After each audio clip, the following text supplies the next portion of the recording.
Hi, I'm Thomas Bowers. I'm the Director of Music and Organist at Christ Church Anglican in Montgomery, Alabama.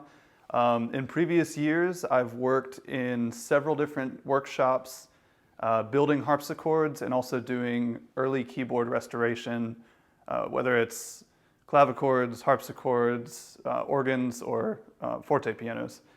So what you see in front of you are various keyboard actions. I would define action as the mechanical system that transfers energy from the player to a string. The goal of any of these keyboard instruments is to get a string vibrating. That's how the sound is produced. And what really differentiates them in terms of the sound, a lot goes into that, case design and so forth, but the biggest thing is the action, because the way that you get that string moving determines its timbre or its tone color.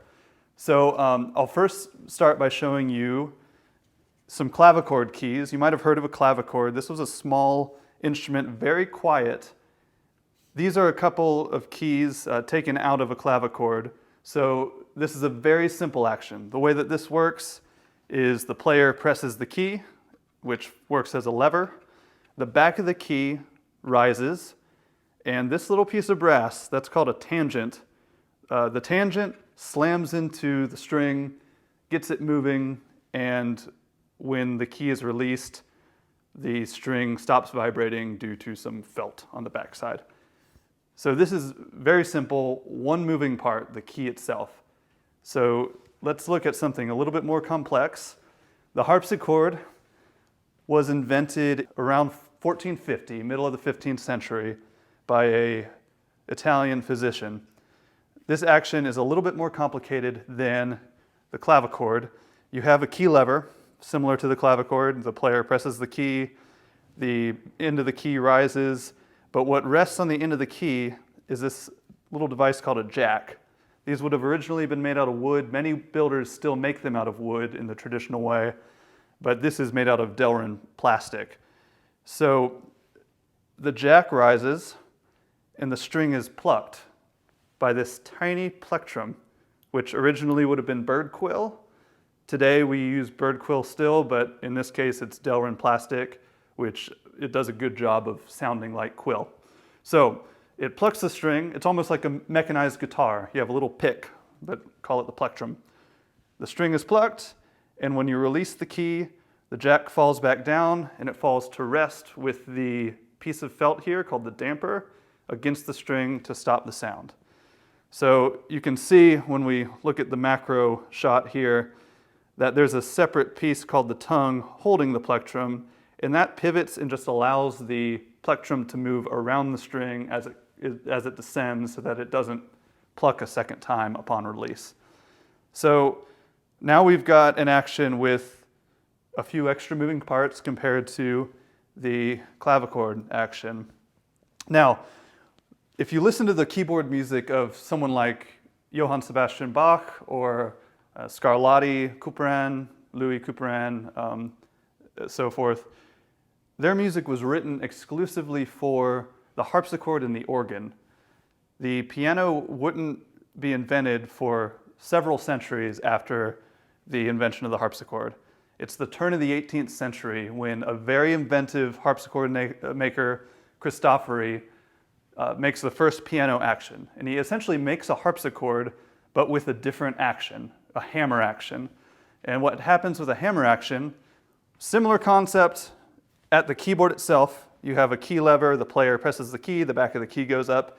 But in this case, it sends a little hammer flying towards a string. And it strikes the string, and the string makes sound. Now, this was a huge breakthrough because the harpsichord is not a dynamic instrument. When you press that key, it doesn't matter how hard you hit it, you get about the same volume. So you're not getting really a range of volume. So what the hammer action did is allowed a keyboardist to control dynamic volume of each key by either playing softly or by playing louder. And that has to do with the velocity of the hammer.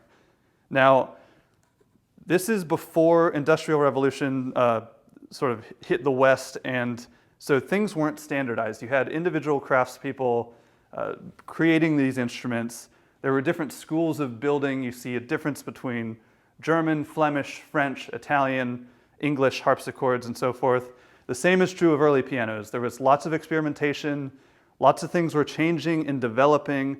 And the third action we have here, so this is an early piano. This is an 1808 John Broadwood piano from London.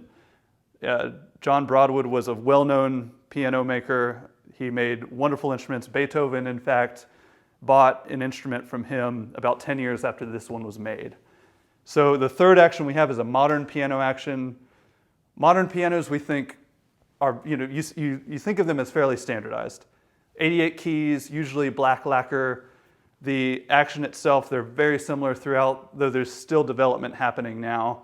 And so what you see in these stages of evolution of keyboard actions is what I think of as the dialectic of design, where you have a community of instrument makers, composers, and instrumentalists, performers, who are all kind of in dialogue as to where the new technology is going to go. A player might want better repetition, and so that's where you get some of the complexity in a modern action. A composer might want more keys, so the compass is expanded. Or as in the case of Cristofori, the builder himself might come up with something new that gives more options to the players and to the composers. The original name for the piano, we call early pianos forte pianos.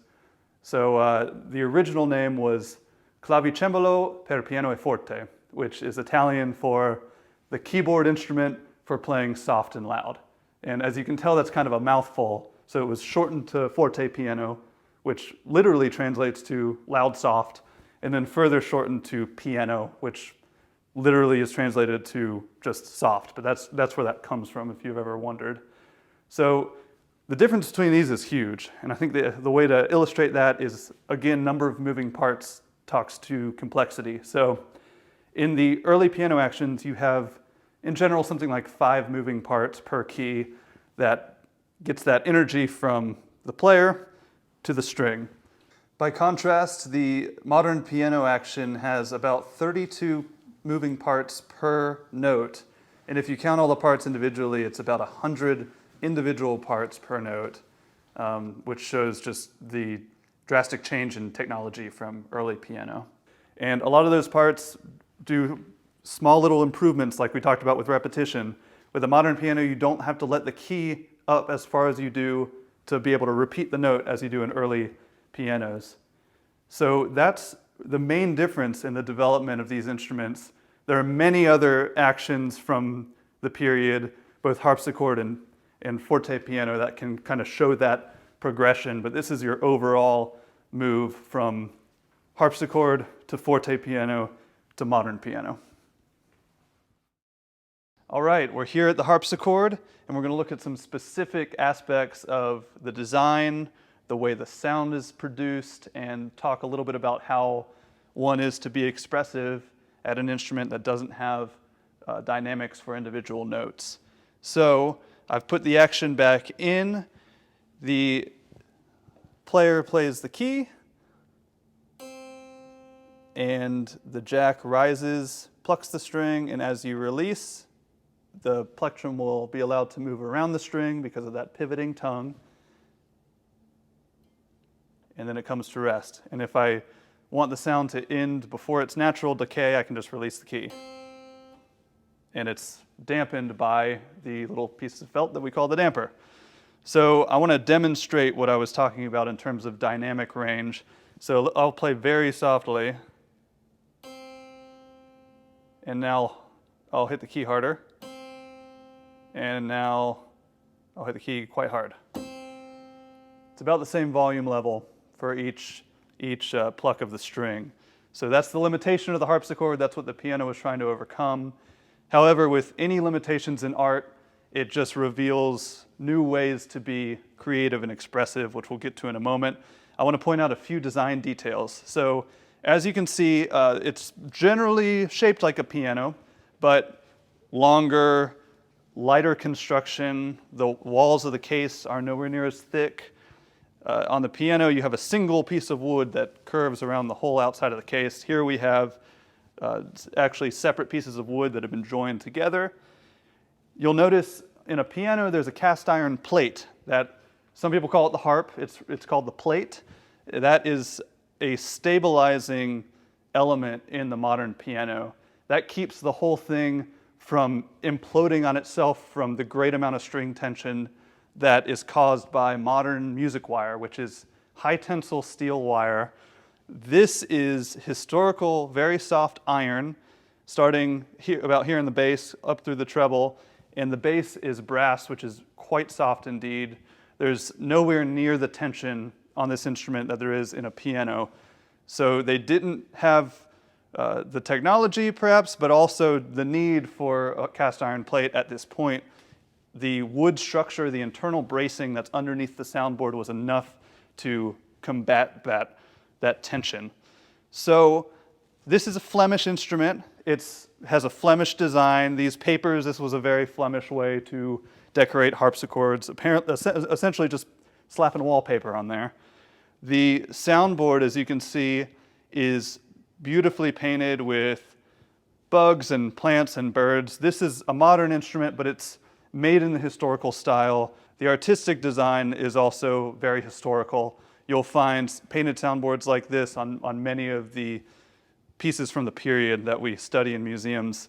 This has two choirs of strings, and it's much more like an organ in this way than a piano. So what that means is there's two completely separate sets of strings for the keyboard. So each note you can either select for one of those sets of strings or you can combine them for another timbre. This is part of how you're expressive at the harpsichord by using registration, which is just which choirs of strings you use. Now, the first choir on this instrument is called an 8-foot choir. It's at 8-foot pitch. Now, that comes from organ design. With pipe organs, with most of the pipes involved, their pitch is determined by their length. And the low note on an organ keyboard, for the most part, is a low C, and it turns out a low C pipe has to be 8 feet to get that pitch. So that's standard orchestral pitch is 8 foot. Any piano is tuned to what's called 8-foot pitch. The second choir is tuned to 4-foot pitch. And as it turns out, when you half the length of an organ pipe, you get an octave higher from the low pipe. So an 8-foot pitch, an 8-foot pipe produces a low C, so a 4-foot pipe produces the C above that. So that entire choir of strings sounds an octave above orchestra pitch. So here is just the 8-foot. I'm just going to play a C chord that's spread out. Now I'm going to deactivate the 8-foot, so now the keys don't do anything. I'm going to activate the 4-foot, and you hear the same chord an octave higher. Or I can combine the two to give it just a nice sparkly timbre. And it's a little bit louder, so that's one way to be dynamic.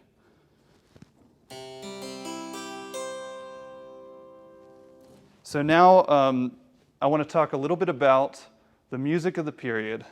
The harpsichord is an incredible ensemble instrument, and though many, many pieces have been written for solo harpsichord, it functions in much of the ensemble music from the Baroque, from the Renaissance, and it fills the role of what's called basso continuo. So basso continuo is the bass line of a piece, and what you'll find in the period is that you'll have usually a keyboard instrument or some sort of chordal instrument, maybe a lute, along with one or more bass instrument, whether it's a viola da gamba or a cello or a bassoon, something like that. So that bass instrument that can only play one note at a time, as opposed to being able to play chords, and the harpsichord would have the same bass line, and they'd play together, but the harpsichordist improvises everything above the bass. All of the chords, anything other than the bass line is improvised. And this allows the harpsichordist to be expressive by the way you roll chords, whether you do something melodic or just something harmonic, the number of notes you use, the way you articulate those notes, all of these things play into creating dynamics at the harpsichord. So now I'm going to play a simple bass line, and then I'm going to add a little bit to it with the same bass to show you what I might do if I'm trying to be quiet in an ensemble. And then I'll play it through it again louder with more notes, maybe rolling the chords in a different way, and then I'll try to be as loud as possible, and I'll engage the forefoot as well.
All right, so that's an introduction to various keyboard actions, their development throughout time, and some more specific stuff about this instrument.